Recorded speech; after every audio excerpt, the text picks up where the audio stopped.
Okay, that's cool. That's cool. Yeah, that's we definitely gonna stay on that for a minute. I mean, it's just to have some positive dialogue on that, and what people don't understand, and what we don't get a pass on as Black people is, especially Black men. See, we're never showing we're never given any type of quarter.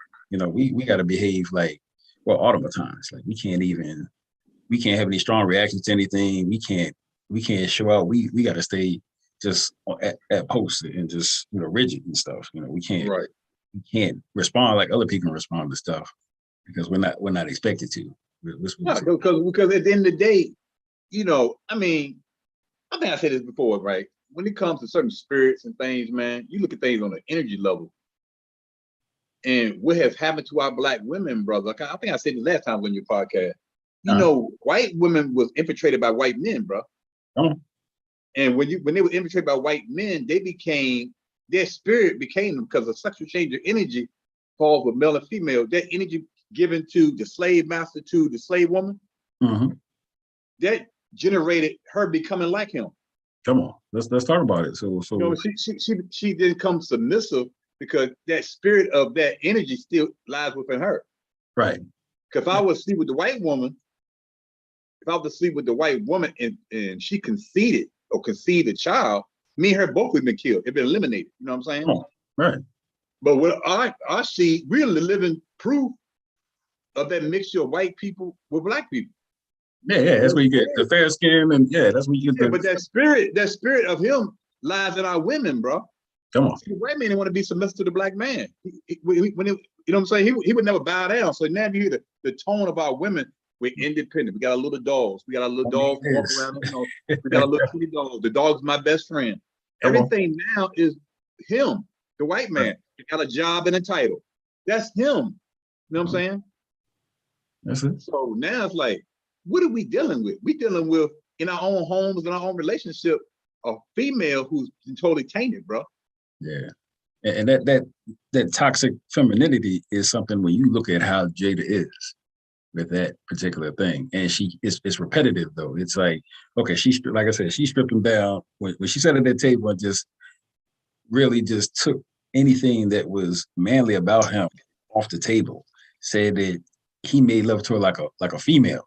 You know what I mean? Like, you know what I'm saying? Like this is something that's been building. And the tipping point was, okay, this man makes a public slight at my wife. At first, make it so bad is he laughed before he looked at his wife. If he had looked at Jada first and saw her expression, he probably would have laughed and he wouldn't have sought to act in any way. You know what I mean?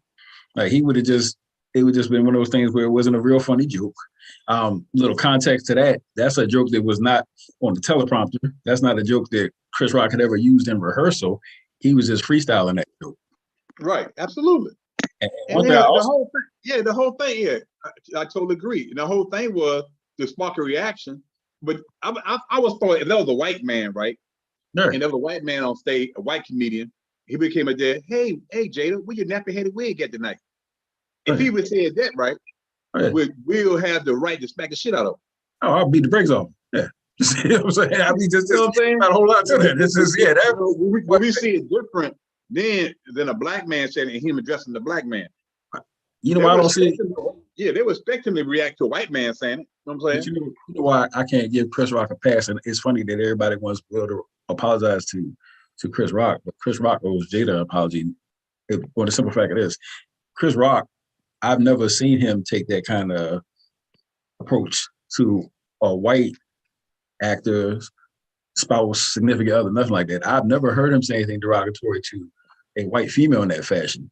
You know what I'm saying? Taking to somebody, he's not going to talk to Alec Baldwin's wife like that. He's not going to talk to Jerry Seinfeld's wife. You know what I'm saying? He has this history. Like I said, there's video of him just taking shots over the years of Will Smith and Jada. And Chris Rock is also the one who's comfortable sitting in that room with those other white dudes and the white guys just freely saying nigga this, nigga that. And he's just talking, boom, boom, boom, boom. And Chris Rock's laughing right along with it. He's the only Black guy in the room.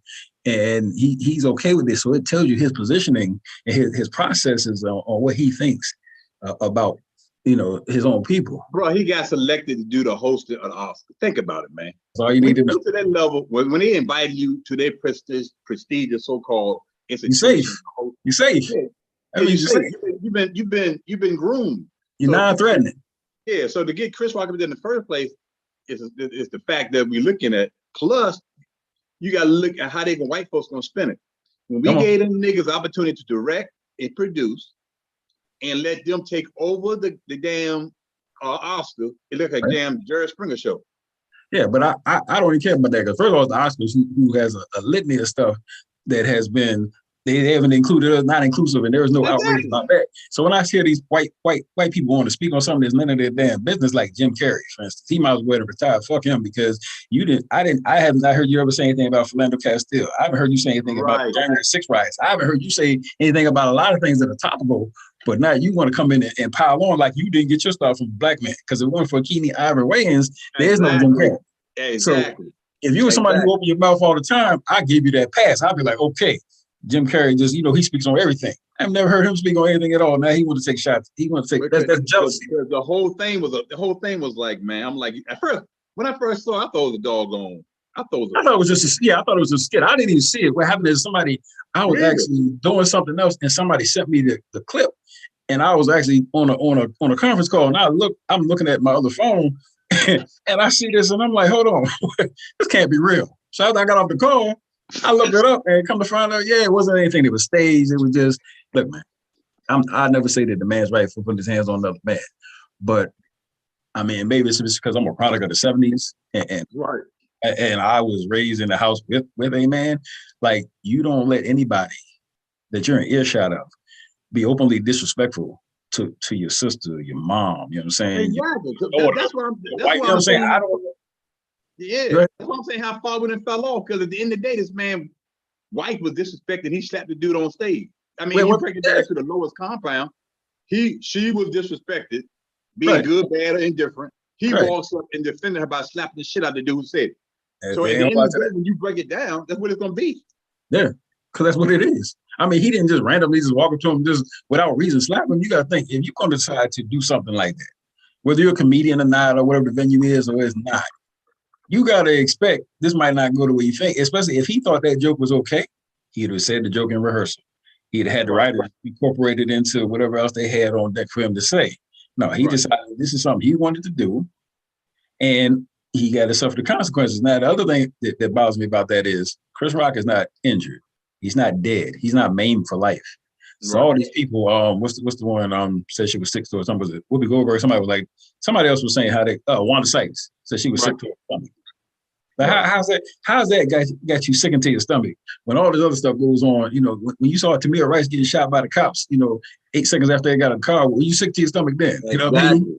Exactly. I don't understand how this is just such an egregiously outrageous act that's taking place. Everybody just losing their shit over, man.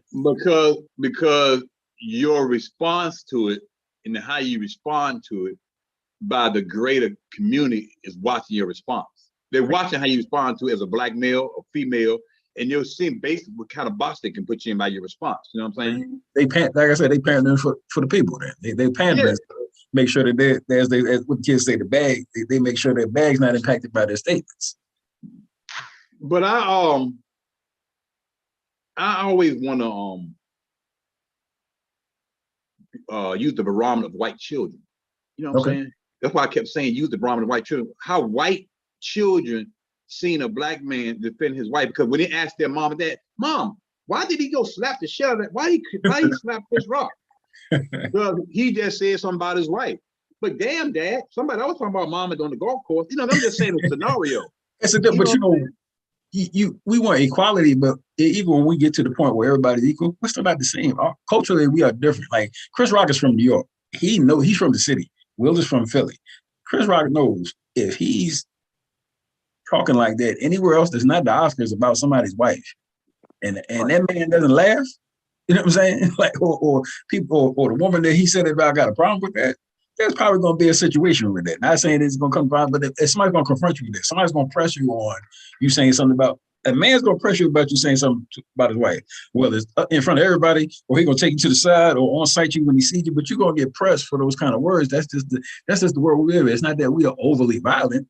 It's just as a man to it, man, if you're raised as a man, you have something innately in you that says, yo, I got to get in front of this. I can't just have somebody just, because as soon as I let you say that, then the other man gonna be like, oh, it's open season. I can just say what I want. But check this out. My thing was, I got a big conversation with the guy at work about this. He was like, "Yo, man, I'm really disgusted. It's the Oscars, blah blah blah. You know, we made us something like a fool." I'm letting myself. I'm like, "But shit, if it's the creme of the creme, what thing gonna happen to BET Awards? Motherfuckers start popping up about the damn. You know, you said something on Twitter and shit." Look, the fact that it's 2022 and this is the first time you ever had a black person directing in the first place, tell you all you need to know about that, man. This is not indictment, because you look at it like this. Okay, we have got to stop marginalizing our stuff and automatically adapting to that caste system that says that in the first place. Because I sat here on January 6th, every news outlet that had any type of visual or audio aid was showing all these non-black people commit violent acts, riot in the Capitol, run through the terror stuff on actually a domestic terrorism type situation. I have yet to hear one other white person say, see, they're gonna think that all white people are like this. So we as black people gotta stop marginalizing ourselves with that bullshit. Like white people didn't do that. I've not ever heard one white person saying, "Oh my goodness, everybody's gonna think that we're just domestic terrorists. We're this, that, and the third." Because look how they acted at the Capitol building. They ran in the Capitol building, assaulted police officers, defecated on walls and stuff. I have yet to hear anybody that is non-black speak like that about their fellow non-black people. But only black people do that. Oh, we act up at the arts, so they're gonna think like we can't let black people do anything anymore. We have got to get away from that. We got to unlearn, walk that back on that way of thinking about stuff, man. Well, when I'm looking at, man, just like that January 6th stuff, when that stuff like that happened, I'm looking at it's gonna happen again. That was a dry run, brother. You know that, right? That's a beta test, is what I call it, because you get to see how far you can take things, and then you get your statistics and stuff, and you see how it reacts and the cool down time and all that stuff. See how much you can push the envelope, the reaction from the people. You get all that research done on something like that, and then you just go bigger. Because you got to. It's about to be on the pop, and that was a dry run.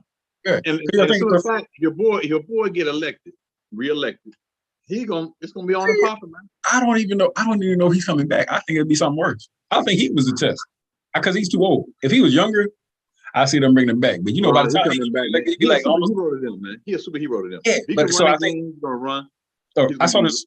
I'm gonna have to send it to you. I saw that. You know why I said it won't be him, because he got a lot of proteges that emulate what he does. So I'm not saying it's gonna be him. It's this politician from South Carolina is in a wheelchair, former vet. Yeah, the veteran guy. Yeah, you see him. Yeah. He crazy, right? but there's those people that are in that party. You know what I'm saying? So you're gonna have something worse. The party has gone to has mutinized itself, man. It's totally it's a hybrid of everything that's crazy as hell. Yeah, because you're gonna get something that's worse than what you had in there when he was in there. When 45 was in there, you're gonna end up with something worse, a younger version of him, is what I'm saying. It'll be him, but in a younger form. It's gonna be a younger incantation of what he was. Is this running and gunning, and it's gonna be a wolf in sheep's clothing, because everybody's gonna say, well, this is not Make America Great Again. They're gonna have another spin, but it's really more of what they were trying to put out there, but worse. Right. And that's when it gets scary. You know, but bro, that's what I'm trying to say. When we get to a point when we have our Ukraine, when somebody invade these borders, right? Mm-hmm. Like I said, when I posted on Facebook, I said I see too many people of draft age getting on the goddamn train with damn cell phones and no face jackets on. The Ukraine, like, what the hell is going on? You mean the Ukraine that was saving the seats for the Ukrainians and the African immigrants weren't allowed to get on those trains? But I'm talking about the ones. I'm talking about, because for one time you seen real time of people leaving an area that's about to be war torn, and you've seen how the men react. I'm seeing like 18, 19-year-old men getting on the train, got their cell phones, talking on the cell phone, and the North Facing jacket. I'm like, is this a war? This ain't like no World War II. It's the modern era. You gotta think that everything was televised back then. So it's like the Jews that were actually rounded up in the Costa were the ones that didn't have money, or the ones that didn't have sense enough to know that this was real and stayed behind. Right. Everybody who was affluent, who had the means, left the country. They left. They were gone.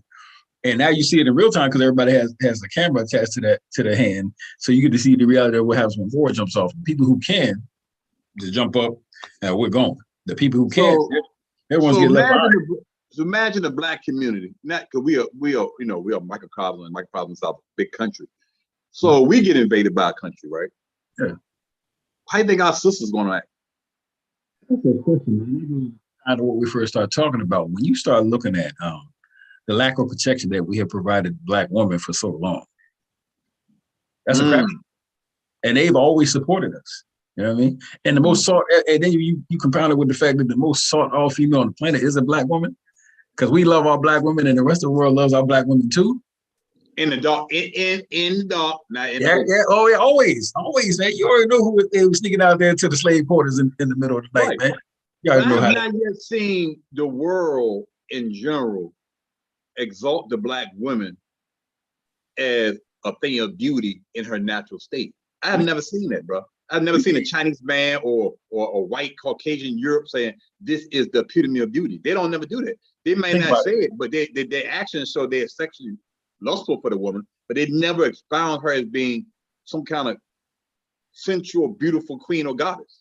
But they spent all this time perpetuating this myth. They want to take this skinny, anorexic-looking Caucasian female and still want to try to make her Cleopatra.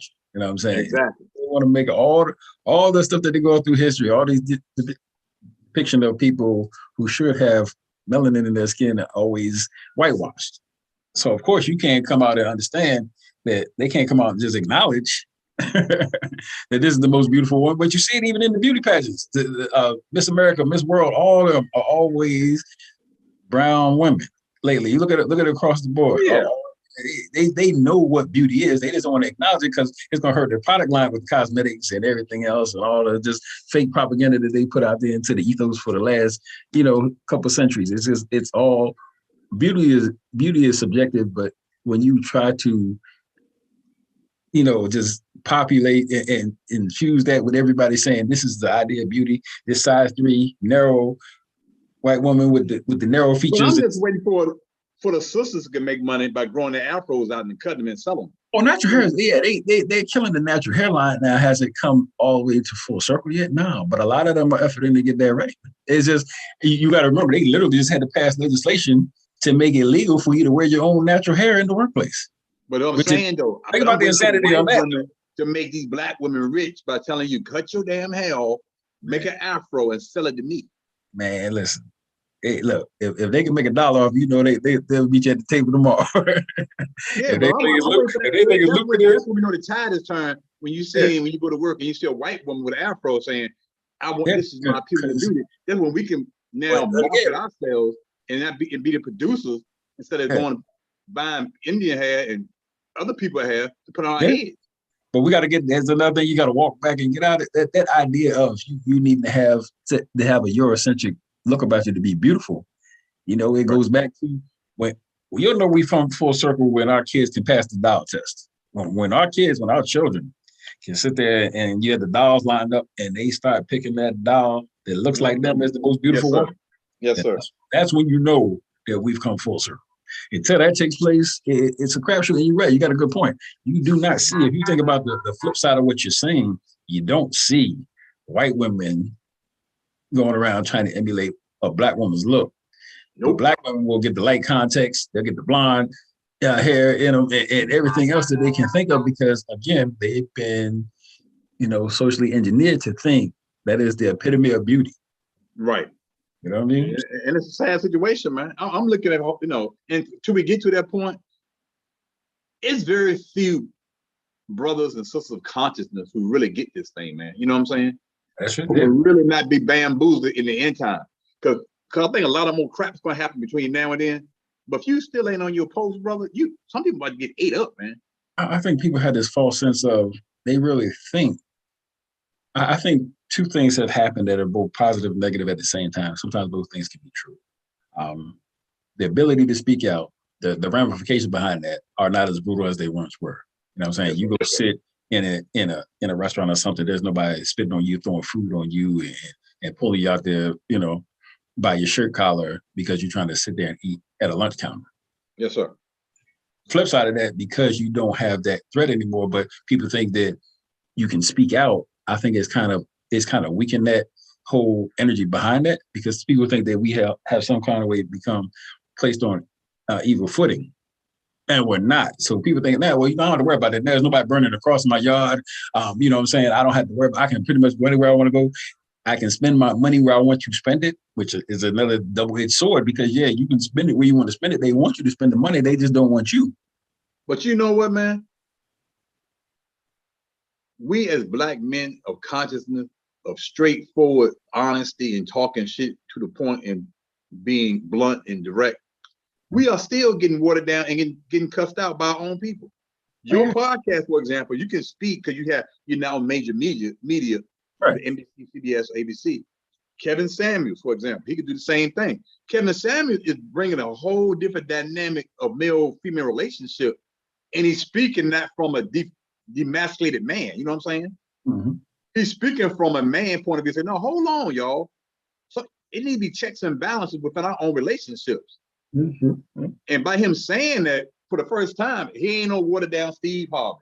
I don't think Steve Harvey any. I don't look. The thing that is most detrimental to us as Black people is if you want to listen to a caricature of what a Black man is, like Steve Harvey or TD Jakes or any of these other people out here who have these big platforms, but when are they actually exercising those platforms to benefit the communities that they come from?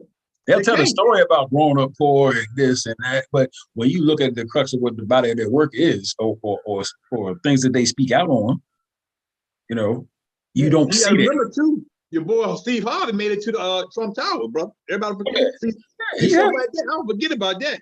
He felt comfortable enough to bring you up there, and you felt comfortable to go, even the front door, back door. You felt like you weren't a threat. Yeah, he wasn't a threat. That's why if he gave you that security code and tell people to let you in, it's because he knew there's nothing I have to worry about letting this pseudo Black man come into my house. Right. So that's the thing I'm saying though. To speak out as a Black male about certain things, you're gonna still be, like I said, it's gonna cost you. I have not yet seen a podcast of African American men or men of color who speak on foreign policy. It's not going to be infectious. Man. We could put together a group right now like that, right? And be right and exact about what we're speaking about and espouse a lot of truths and cover a lot of BS, and nobody will watch it. The algorithms will, I can tell you right now, certain things that we've said during the course of this broadcast right now, the algorithm's going to pick it up, and the group of people that won't have access to it is very small. There's certain posts that I put on social media that I've got blocked for, and the response back when I inquire as to why, it'll come back because this is copyrighted. One time I had a post about something and I had put in there just in the title itself. All I said was "Let's go." I got blocked, and the feedback came back that "Let's go" is trademarked the way I had typed it out. Oh wow! So to say they blocked it in. I was blocked in over 378 countries. When I used to do my other show, I had live, and we used to do it live. We would get taken off the air, depending on the topic we were talking about. We're talking about something that's a hot button topic, and it's like right there. We're doing it like that same night. Say something happened that day, and then we went on air that night, like clockwork. That broadcast would be interrupted. Well, yeah, I understand. I remember me and Daoud. I was talking to Brother Daoud yesterday. I remember he was on Cheryl Wilkinson show. Remember Cheryl Wilkinson? Yeah, I remember Cheryl. Yes. So Cheryl, come on 103. You sound like a school teacher on there. Yeah, she's going there talking, speaking truth though. Yeah, Daoud went on there one time and said something about some chickens at Farm Fresh, and by the time we walked out the studio in Norfolk, the FDA had called her and she had called us back in there, bro. I'm like, wow. Yeah, because but you had the YouTube has allowed the platforms to take place, but the subject matter now, like we're saying, talking about the conscious Black issues. But what I really want us to get into is more financial well-being. Come on now. And international policy. How, as Black people, and how can we flex our muscles? Like Jewish people talk about Israel, and how can we talk about the continent of Africa being in the Americas and have a say? So we're educating our own. Plus, they got a voice to the other side. We don't have that, bro. We don't have people who can talk international. They don't call William E. Bowser, William Lee Jordan the Hunsey Bowser in when there's an issue in Nigeria, when there's an issue in Cuba. They don't call me like we we act like, you know how they always try to say, if you look at the media, it's like the United States is supposed to be the police of the world where it ain't wrong or injustices and stuff. You know, it's that policing never involves anywhere that has non-black people. Like you don't see them in any of the countries in the continent of the motherland. You only see them where it's advantageous. We'll be in the Middle East because we have a vested interest in that oil producing part of the world. Russia produces a great significance of oil in the world, stuff like that. Whereas you flip that script, the same atrocity and the stuff that you're trying to say that he's doing to the Ukrainians are literally happening and have been happening everywhere else for a long time. Yeah, we did it. We did it in Iraq. Say again. When we started out, you don't remember that. We went out there to start it out like it was Desert Shield. First, we were just out there just to make sure everything was good. No, we're not going to war. That's what the first George Bush was saying. It was Desert Shield, remember? Right. It was Operation Desert Shield. We just went out there and it was just, we're just here, you know, make sure nothing gets out of hand and stuff. And then overnight, it was Operation Iraqi Freedom. Boom. We had full-blown Desert Storm. But the whole goal with the fake weapons of mass destruction, all that was to just get control over that region because it was a valuable commodity and that reason we wanted to manipulate. Absolutely. And people fail to realize George Bush is in the oil business. His family is bloodline. He's from Texas. How do you think they could afford that? His family owned the Texas Rangers at one point in time. How do you think that happened? So if you're in the oil business, that's what I say. When you talk about influence and power, like I said, you play football on Nintendo and the little man that vibrate with the little paper football going up and down the field. Mm-hmm. You dealing with people who back quarterbacks, bro. That's a whole different mentality, man. Oh, man, if you want to know why I back quarterbacks, this ain't no push button shit. I'm buying people to play a certain sport. If you want to know why we do anything, why we have an active interest in invading anywhere, doing anything, just follow the money. It'll tell you everything you need to know. Absolutely. Right after that. Absolutely. And that's just the reality. And people think, oh, we're defending. No, we do not care about anything that is not lucrative. Absolutely. You know, we're not running around here trying to reshape the world and care what the world has going on. We're worried about that bottom line. And the other thing we have got to stop is just we have to stop automatically marginalizing ourselves with a lot of things because our economic growth is so stagnant that even in a year where people became wealthier, the Black community fell behind. Absolutely. So all the communities are prospering. And we're falling behind because of what you were just talking about, because the Black dollar doesn't even stay in the Black community for a full minute. You know, you got money in your pocket, you spend it with everybody who doesn't look like you. Whereas your Jewish counterparts, their dollar changes hands at least 6, 7, sometimes 8 times in their own community before they even think about putting a dollar somewhere else. And I'm looking at the strip mall across the street. I see the Italian restaurant, I see a Chinese food joint, I see Habib on the corner. You might get a West Indian joint. You might get a West Indian doing rocking the business. You know, a Jamaican food joint, and a barber shop. But only thing we do patronize in the Black community is the barber shop and the funeral home, bro. Yeah, but you know, but we are not a monolithic people though. There's more to us than just, you know. It's funny you said that. I saw a brother who had a combination hookah spot and mortuary. Oh wow. Wow, man. Like, hey, look. But we got so much more than that. There's so many diverse people. I'm not as well traveled as you as far, especially outside the United States, but I know for a fact there are so many innovative, creative, different Black people that don't get enough exposure, man. And we don't take advantage of loving our own people. We think that imagery has been so firmly embedded in our head that everything else is better or superior or just better to deal with. That's not us. You know what I mean? When you have an opportunity to travel international, you get to see that we are the world, man. You really see that Black men and women outside of the boundaries are treated differently, and our prestige and what we do is totally different. Yeah. You know what I'm saying? A lot of people going down to Costa Rica now, and I'm thinking, you know, they got a Black woman who's the vice president. Come on. So a lot of people going down to Costa Rica and becoming a hub for vacation. You know what I'm saying? Because they can identify if this Black woman has power in this country, I can come down and get my game on too. Up to the people. But Cuba the same way. Cuba didn't. When I was in Cuba, man, it's a different lifestyle. But the spirituality and the strength of those people that close to America, who are African American, African descent, they're a whole different breed of people, man.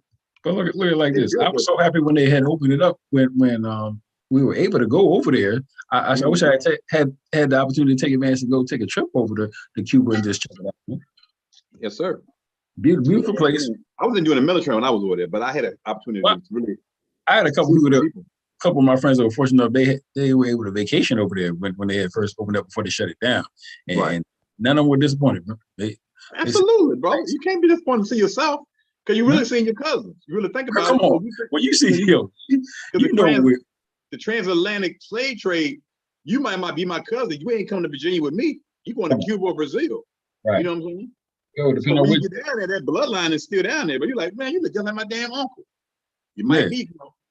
Yeah, he speaks a lot of Spanish. But you were saying, or if you're in the direction of Haiti, you might have some French, depending on which way the colonizers' boat was turned at the time they left out.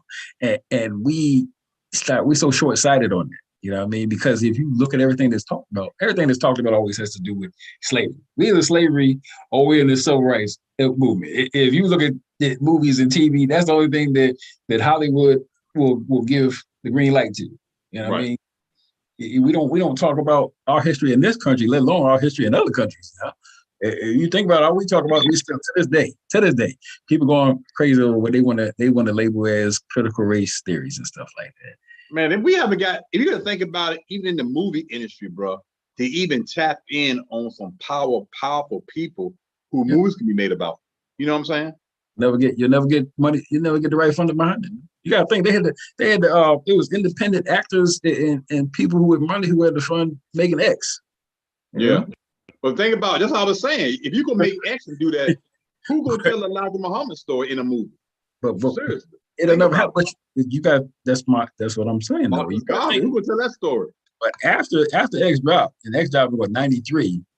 That was before the March, right? Yeah. It dropped in 93. Yeah. You figure how many more slave movies have been made since then? So you got the funding and financing for 12 years of slaves. You got finance for anything guy that's running around with shows that subliminal, that subliminal coordination saying that this fulfill white empowerment and the black man being subservient. And I mean, you can depict that all day. People in the suburbs real nice and comfortable while they're sitting in front of that 65-inch flat screen. But when you start telling truths, like you should have, great movies that show the real tale of the Panthers. You know what I'm saying? Right. But they're not gonna do that. But I'm saying, you were thinking about even with just like the situation with Will Smith, right? Everybody's talking, well, he gonna never have a job, blase. I said that's bullshit because when you look at the elders or the people and influence surrounding Denzel and Lee Daniels. God damn it, Lee Daniels and Denzel can fund a movie for Will Smith. Right. And hey, look, man, if that's the case, you would never see Charlie Sheen on TV again or in a movie because his TV show's still on right now. And he was going around like he stabbed the one shorty. He had HIV. He was normally had HIV, sleeping with women. I mean, he was unapologetic about it. He was never contrite about everything he had going on. And right now, if you scroll down your guide on your TV, you can still see his TV show playing right now. Absolutely. But that's what I'm saying, though. But to be stripped from the Oscars, well, shit, we just started getting Oscars. You don't really think about it. What does the Oscar really mean? I didn't even know the Oscars. Look, I didn't even know the Oscars was even on that night, bro. The only reason I even know anything about what happened on the Oscars is because of what happened between Will and Chris Rock. Outside of that, I didn't even know the Oscars. I did not care if I didn't know. And the white executive knew that. That's why I'm thinking this shit was a ploy at first. I'm like, the white executive know viewership of this shit is dropping. Ain't nobody really watching this shit. Why should we exclude it every year? You know what I mean? They said, well, let's get some black folks in here to direct this and produce this year. Bring Megan Thee Stallion. Let's change the vibe a little bit from the old foggy white folks in tuxedo shit. It's just still, man. And these motherfuckers can be dramatic. And they can slap one on. It can be a Jerry Springer thing. So that's what I was thinking at first. I'm like, because you're talking about Will Smith. First of all, you never even see him really get angry at anybody, let alone put his hands on somebody. Number one, he doesn't have a history of that. Been in front of our TV show over 30 years. And then when you compound it by it's a comedian that he walked up on stage and slapped him. It's not like you heard, behind the scenes or something, Chris Rock and Will Smith had an altercation. This is during an actual live broadcast. He gets up out of the chair, walks on stage and slaps him, then walks back to his seat, sat there like it's all good. But when you see all the behind the scenes cuts, when you saw the expression Will had on his face and what he was saying out of his mouth to him, then you knew at that point, this is not. But then again, you looking at a damn actor, bro. Yeah, true, You true. look at an actor, Will Smith, he can change his face, he can deflect, he can do all that shit. That's what he do. He an Anything's actor. possible, but to what end though? For Will Smith. You know what I mean? But that's all I was saying. 10 years from now, this could have been. I mean, I know it's crazy, but it could be a blessing, man. I'm trying to tell you why. Because it's gonna pull the resources to us. All Right. he got to do to make this shit right. But that's all. All That goes back to us all, anyway. Why do we need validation from the Oscars for our actors and actresses? exactly. For one thing, don't do. All you got to do is get Denzel or Lee Daniels or Spike Lee to make a movie There you go. starring Will Smith and Chris Rock. Come on. Knock Martin out the picture for the next goddamn with the bad boy shit. Yeah. The Bad Boys 4. Make Chris Rock the motherfucker sidekick. You know what I'm saying? And the whole pun of the movie is motherfucker, you slap me and shit. and really though, except for the public humiliation of one man slapping another, what are we really talking about here? Well, what is so egregiously done that there's no coming back from it? You know what I mean? If you just break down what really happened, man said something, another man took it, whether you want to call it right or wrong, but took offense to what was said. He reacted poorly to it, slapped the shit out of him. But really, is that a thing that is career ending?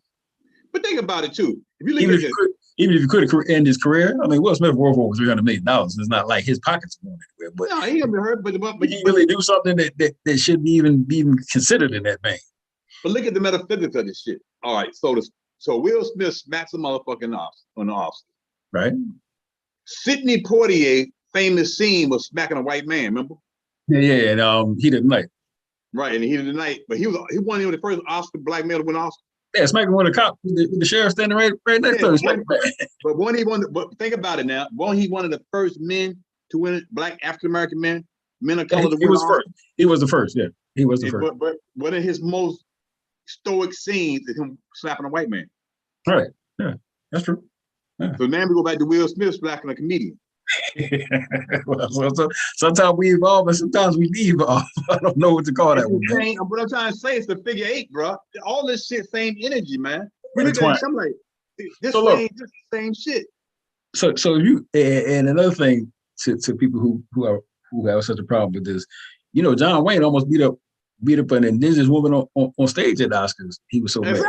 They had to physically restrain him from fighting a woman. And I didn't see anybody.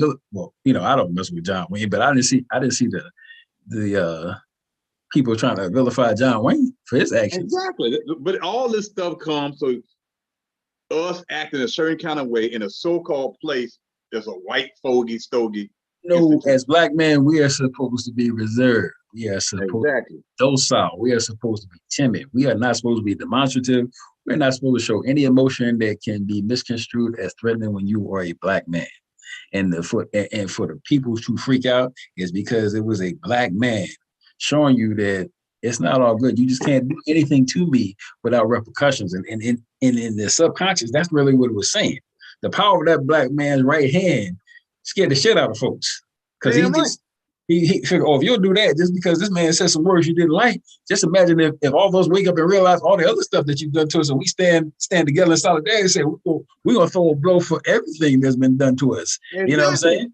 But that's the thing. That's where that fear comes from. Emasculated we are as a people, right. Even to the point we dealing with our females. I don't like your tone. I'm like, your tone has got me thrown off. It's your tone. I'm like, what in the hell and how am I supposed to talk to you being a man in my natural voice? Mm-hmm. My tone is going to be totally different than what you've been used to. Everything you do is going to be misconstrued or deemed threatening if you're not just sunken shoulder, I'm just really affable right now. I'm projecting as non-threateningly as possible. If you have any masculinity about you as a black man, that is looked at as derogatory. Absolutely. You can't be yourself. I mean, look at even how Chris Rock changes him. He's all clean shaven now. He looks as nice and as non-threatening as possible now. I got that white people's money now, so I don't want to mess that up. I'm not gonna be controversial. That's some deep stuff. That's some deep stuff, man. Really, that's some really deep stuff. How we cannot act naturally within ourselves, even in relationships, because the women that we deal with, have never had a true male, either their father not absent or whatever happened, who speaks a certain tone that they're used to the people they're dating. Look at Kevin Samuels, for example. Everything you say could be true, but we don't like your tone. It's all in like not what you say, but how you say it. Yeah. So, we don't like your tone. You might be dead on point, but we don't like your way. You're so confident, clean cut, your pants ain't sagging. You got a damn suit on, look like a Muslim, talking Shema to me. Well, you already know, Ramadan Kareem, when you walk in, it was like people when I started growing my dreads, it was like, ooh, because I'm working for a Fortune 50 company.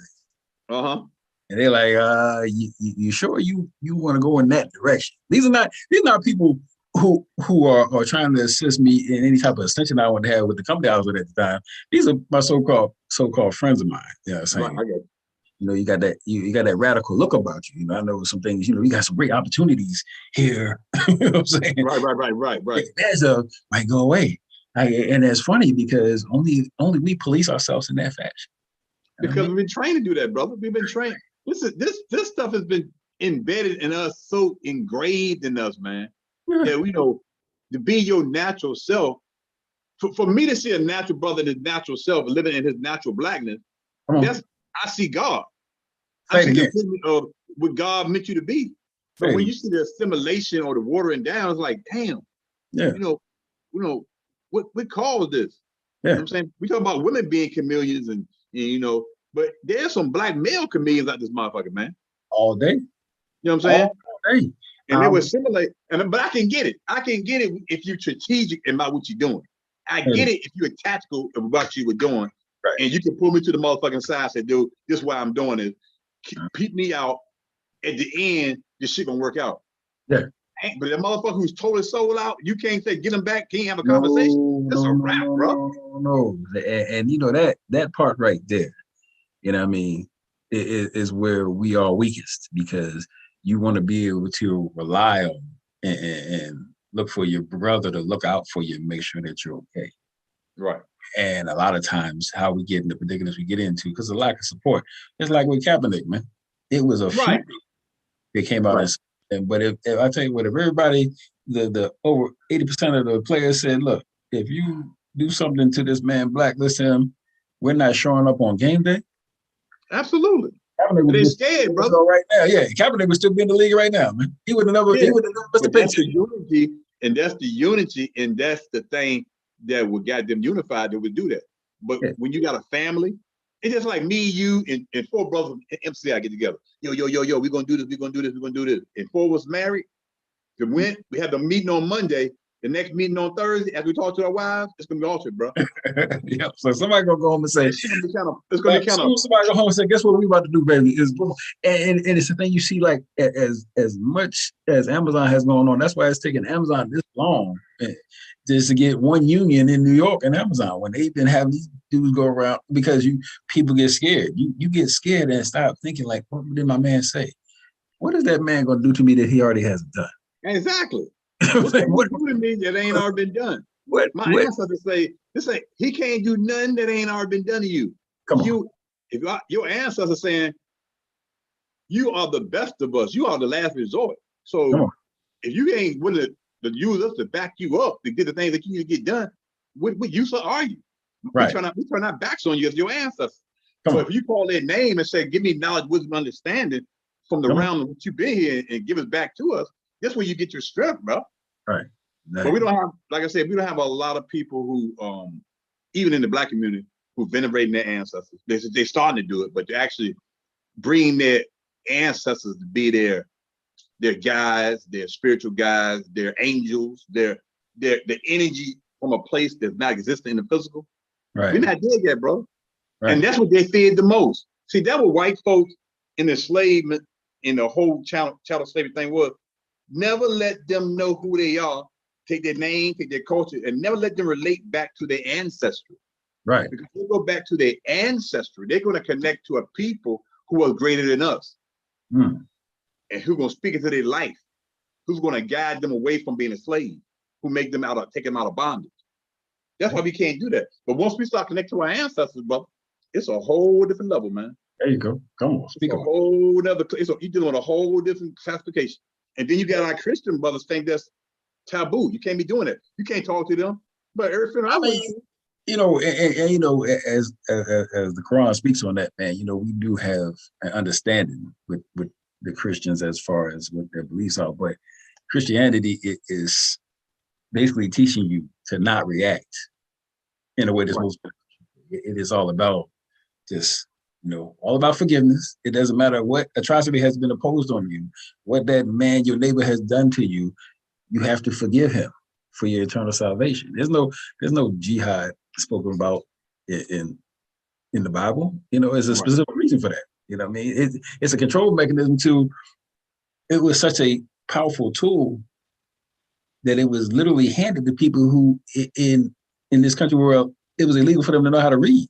But then all of a sudden, somebody said, "This is your salvation. I'm going to give you this book that I want you to read it because it's better for you. But it can't be read unless there's an overseer present or there's a white pastor present to read the scripture to you to make sure you're getting it the right way."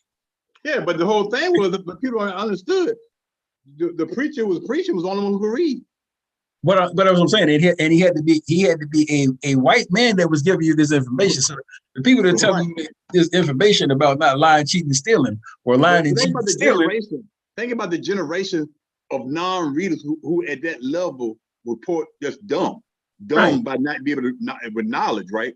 So you got one preacher, say it was like a plantation, 150 people. He the only one reading, bro. Right. So you got to know what he said, because you really can't check reference what he's saying. So now, when that child got developed, went to college for the first time and came back or got educated or was able to read, he had a whole different interpretation. That might happen in that term. And that word you said right there is key, interpretation. It took 23 years to put the Quran together, right? The Quran is the only book that you can ever know has never been perverted, hasn't been reimagined, it hasn't been put in your words. It's only read as it was intended to be. Pick up that Bible, start talking about Christianity, the different iterations of it. It is so many out there because everybody took that what they call the word and put it in what they felt as though should matter most and formulate their religion based off of that. So when you had slave owners who are literally owning people, which I'm pretty sure that would be a sin going under the guidelines of what they're trying to give you, and they're telling you, I'm going to give you this book for that benefit, inherently that has to be a lie. There's no way that book was ever given and put into the heads of the slaves to benefit them. It was a form of control. It was never made to make you a warrior. It was never meant to make you emasculate you. They go along with the buck breaking. It goes along with the shepherd. Everything it was done. It was to tear you down. It's just like the indigenous. When those lost idiots that were on those ships got over here, and they realized that we can't even hear them coming. Mm-hmm. We can't even get our firearm loaded and shot before I got an arrow sticking out of my chest. Exactly. We have to take a cerebral approach of how we can defeat these people. And if they found their weakness, in the liquor. They found their weakness in putting stuff into blankets that had small. They found ways to. They realized that the indigenous didn't all communicate. They didn't have the same belief system. They didn't have any type of structure in place. They were warring among themselves. So once they picked the weaknesses, they were able to come in and eradicate them. That's the same thing they did with us. When they were fearing a lot of slave revolts and all that stuff, that's what they had to do. Well, what can we do to get these people to make sure they calm down after all these years of them watching us rape their women and do all this other type of horrific things to them, just in case we don't want them to rise up while they realize there's only 10 of us on this plantation and like you said, 150 of them controlling them. They realize it's straight numbers. We got a great segue. What I wanted to talk to you about. That's a great segue going into building our African American young men to be in a warrior state of mind. Come on. Because right now, these young boys out here totally emasculated. They're raised by single mothers. Come on. No males being present. So how this next generation of males, they have no warrior in them. You know what I'm saying? Not have any fighting, no matter. Not even if anything, they got the exact opposite. Right. They will sit there and watch something transpire and never is a call to action resonating in their brain. Their first thing is they want to pick up their phone and record it. So they get some lights. That's what I was saying. That's why I was saying 10 years from now, when my grandson have the opportunity to look back at the Oscars, check it out now. check this out. Why did he slap that man? That man got slapped because he disrespected his wife. Come on.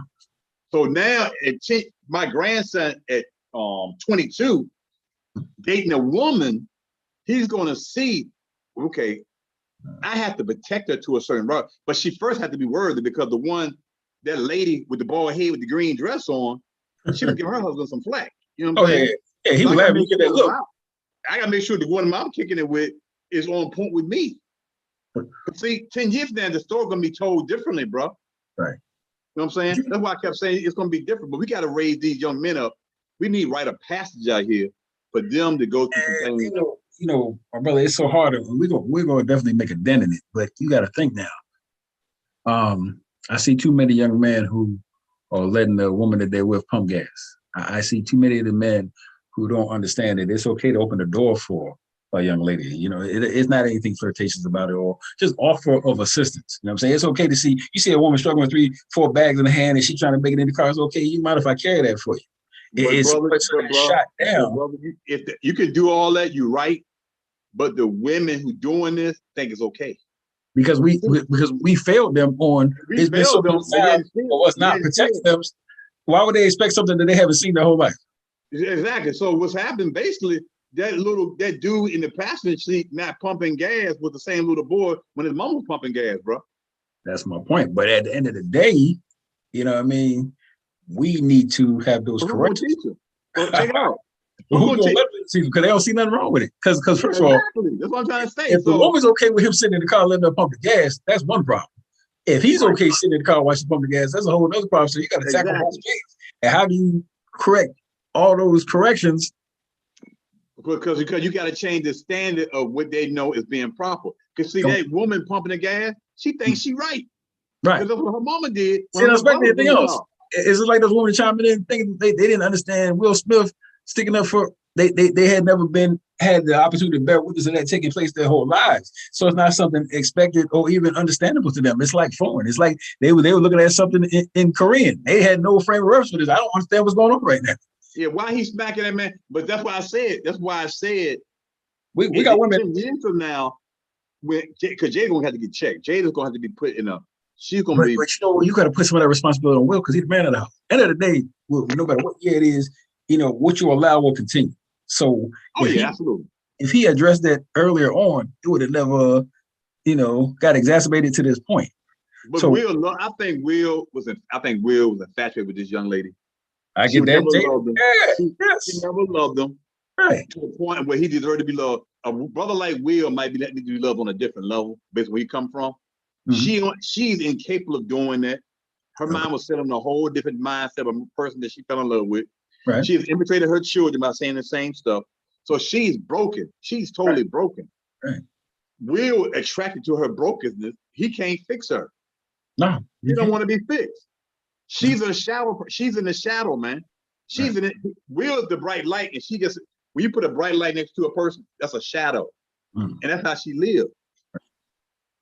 Yeah, and at the end of the day, I don't know how you do that with somebody what Jay's like 50 years old or something, right? 48, 50. That's why I said it ain't no hope. It ain't no hope. You got to grab the next one. You got to grab the next one, or you got to let this example be the understanding that this is not the way things are supposed to be, because I just need women in general, and I understand them feeling unprotected or not expecting the protection or help to come, especially when it's from us because we have failed them for so long. Yes, but at the end of the day, women have got to understand that they can be just as toxic, if not more toxic. Absolutely. For a Black man. And they got to start loving themselves enough to stop referring to themselves as bitches.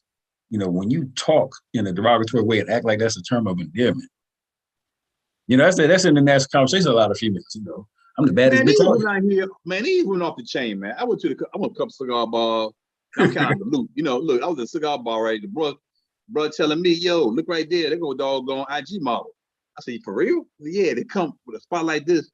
If it's popping, they'll send a message out and a bunch of IG models pop up, right?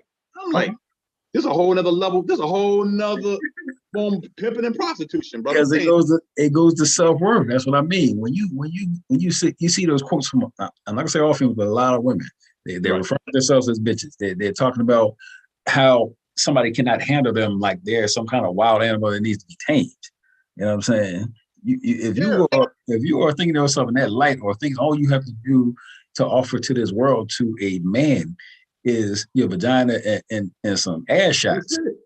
what are you really bringing to the table? You know what I mean? Nothing. Because that's not sustainable. You know They can't that's cook, brother. They're not cooking. bro. They got no home domestic skills. What the women don't understand is that a man will take care of you if you're presented as a woman. But if you come But at they a don't know how to do it. They never had that. Their mama never showed that to them. You gotta yeah, think about it. You looking at a girl 30, 35 now, that's a crack baby, man. true, yeah, yeah. You got to look at how we felt in the 80s and 90s, because this is the children living now. And that's These because we are were having too much fun, though. You know what I'm saying? these Those eras, millenniums, these huh? millenniums, Yeah. we being Generation X and the ones behind the baby boomers, but we kind of fucked up, man.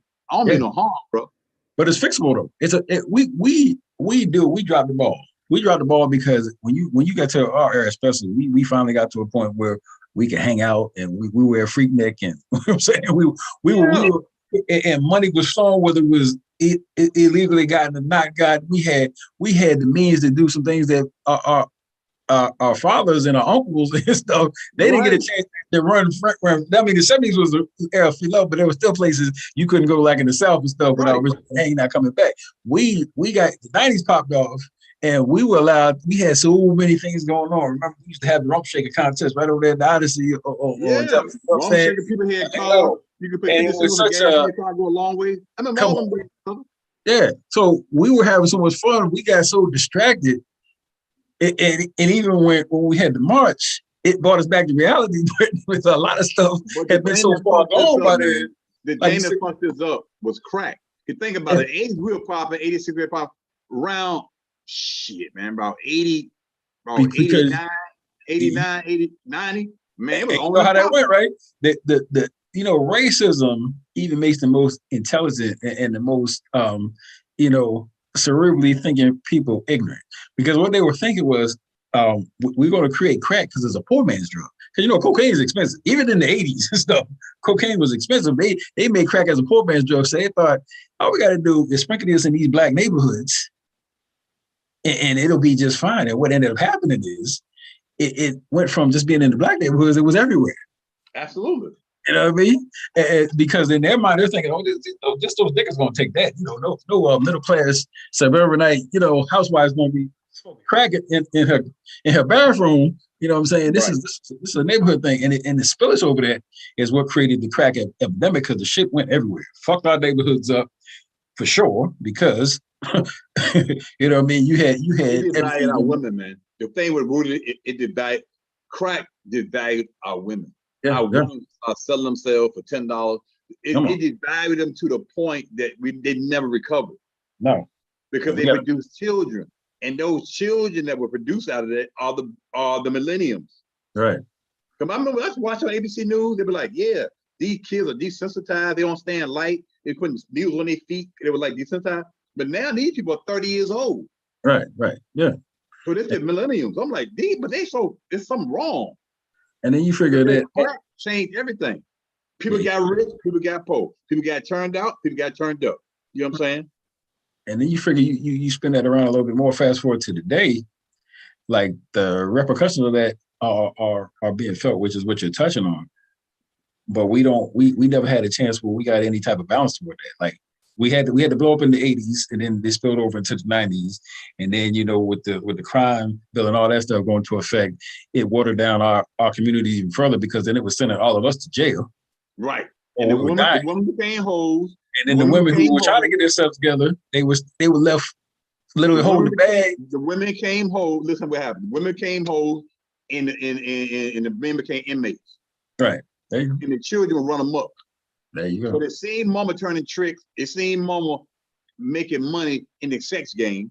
So Mm-hmm. these girls, they now are in the sex game. Only fan pages of strippers that came out in the early 20s. Now they making money in that lucrative industry. You know what I'm Right. saying? Like the 70s was porn, right? But Mm, in yeah. black people wasn't porn. But No, now, they were like five back now, then. now it's just only fan page. This stuff is like commercial prostitution.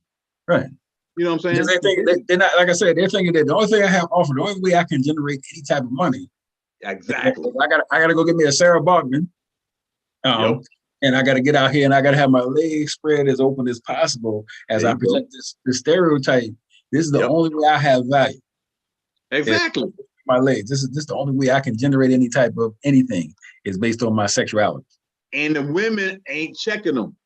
No. What else I'll go back to? Like, women freely call each other, refer to each other as bitches like it's an endearing term, which it is not. They let you looking crazy as hell and don't say anything. Girl, you look fucked up. They let you go out there crazy as hell. Another woman go out there crazy looking at hell because she in competition with her. Right. Instead of realizing that's my sister. Right. And I need to put some drawers on with that skirt. When Big Mama died, everything went wrong because nobody was there to check the women who produced, bro. They went buck wild, and some of them took on that feminist, the watered down feminist movement. Because now you got it where the game is so messed up. How do we right the ship though? You know, you can point to cause, you can point to the problem and causality behind it, but how do we get that to an amenable? My thing is this: thorough motherfuckers, thorough brothers, thorough men who have knowledge of self. Come on, gonna have to have more than one woman. I know this sounds crazy, but follow. You gotta go. No, it doesn't. No, you know, a lot of things that are societal norms have been disproven by a lot of people and a lot of studies that monogamy is one of the most natural, retainable options there are in a relationship because of the pressure of that. You know what I'm saying?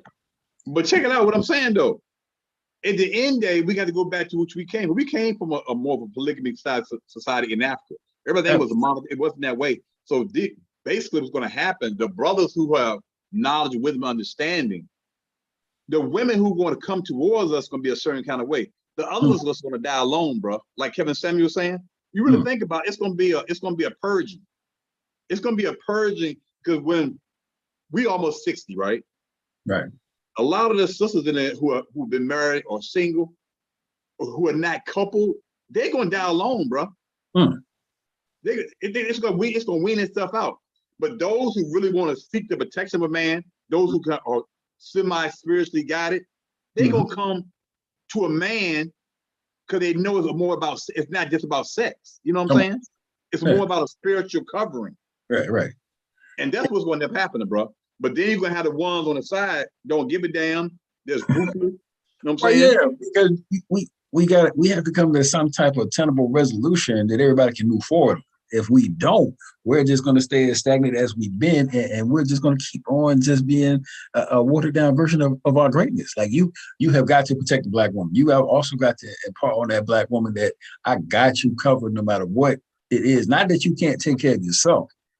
But it's not going to happen. It's not going to happen to the woman who thinks she's already truly independent. Listen, somebody. And they're not trying to steal their independence. That's not what that's about. No. But listen, what I'm trying to say. To convince them that they need a man or they need to be coupled, to convince them, it's gonna be very difficult, bro. Right. But that goes back to that analogy, like Chris Rock said. Now, if I'm moving a couch, right? Right. I'm trying to move the couch by myself. It's a problem. But if I got somebody to help me move that couch, I'm saying I couldn't move the couch by myself. I could be independent and move the couch. Right. I got somebody that helped me move that couch. That makes life a lot easier. And women got to start understanding that they don't have to move the couch by themselves, is what I'm saying. But that's what's going to happen, though. In the way men have been emasculated. Oh, yeah, we're not allowed to do it. And the women who have been very manipulative, they can have Charlie move the couch for 20 minutes, leave the house. But the coupling of a relationship, she got Leroy come fix the engine. Charlie move the couch. Yeah. Dick throw dick. You know what I'm saying? But to have the coupling in a relationship, that's for something totally different, bro. You know, it's easy to have what I used to call disposal relationships. If all I'm doing is partying and bullshit, and all I got to do is come over there and blow your back out, and then I might have to take the trash on my way out while I'm getting the ride going back home. That's easy as hell. That everyday grind though is where the reality comes in, and that's what I mean. We got to let them know we got them. Like it's more to it than that because you can do that with 5 or 6 women right now. But that's what's going to happen. That's what's going to happen. That's what's going to happen because you think about it. What I said earlier, the black woman has become the white man. Remember I said that? Right. Yeah, you do. So what the white man do? He was dipping and dabbing at night, right? He had this woman in the gazebo, but every chance he was dipping in the slave quarters, right? No, yeah, dipping the dabbing. So without women, they're doing the same energy. Follow me? Yeah. They're dipping and dabbing too, but they're not committed. They may have thing though. We gotta walk back that idea that's ingrained in everybody's head that we don't want black women and black women don't want us. You know what I mean? Because that's really what it comes down to. They don't. They think that everybody who doesn't look like us can fix whatever they got going on, whether it's themselves, whether it's a non-black man, but to have that faith and comfort that a black man got you, is going to take care of you. It goes back to what Michael Ealy said in barbershop, the first barbershop. Remember he was talking? He said, that woman's got to understand that you would not hesitate to put the hand of God on anybody who disrespects her. And we got to get back with that. Now that goes back to how we started the conversation with Will Smith smacking this man for saying something he thought was derogatory towards his wife. Right. 10 years from now, my grandson will look at that and really be able to dissect that. At the end of the day, this black man was defending, no matter how distorted it was, black woman. You could always, I mean, and I like all these perfect people that want to walk that back and say what he should have did, how he should have did it, or I would have handled it like that, and that was poor. I get all that, but that wasn't you. You're not that man, and you're not married to that woman. There's not a whole lot to that. Not a whole lot to that, my bro. But we're gonna get together again. I'm gonna have to go do some things, brother. But yeah, man. Hey, look, it's always a pleasure. This is the format I think works best for us. I'll send you the link if you want to share this. Yes, sir. Always good talk, my brother. We gotta get together in person too, man. I said I'm gonna be out more sociable in the streets now. I don't know if I can hit a cigar bar. I'm not that sophisticated. You know what I mean? We just puffing, brother. You don't smoke a cigar. You just puff on it, brother. Yeah, I know. I see the brother out there at PTC out there getting it in. They sitting out there on the little walkway. But you got to come to. I go to Mill. I go to the little Mills One joint on Big Buffalo. Okay. Yeah. And I go to Willis.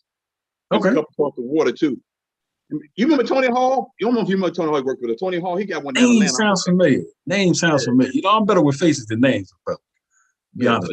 It was a guy. Definitely.